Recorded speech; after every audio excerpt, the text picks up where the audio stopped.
પાસે ચિત્રો ચાર્ટ છે એમાં ઇંગ્લિશના આલ્ફાબેટના વર્ડ લખેલા છે, આલ્ફાબેટના મૂળાક્ષર લખેલા છે. તેના પરથી બાળકો વર્ડ્સ બોલશે જે આપણે સાંભળીશું.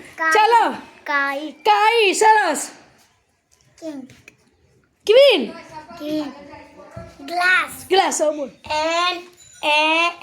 મારા મૂળાક્ષરના શબ્દો છે તેના પર હું એક વર્ડ્સ બનાવું છું. બોલ.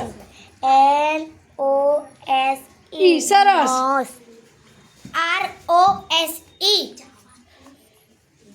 ROSE. શું કયો શબ્દ બન્યો? રોઝ. સરસ. HAPPY. Happy. APPLE. Apple. Apple.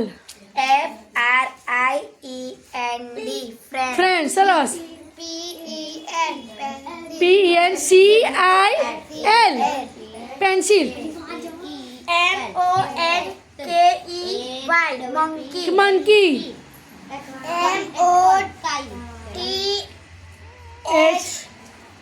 MOTHER. શું થશે? મધર્સ. ગુડ. ચાલો. FATHER. કયું થશે? ફાધર. STAR. સ્ટાર. SORSE.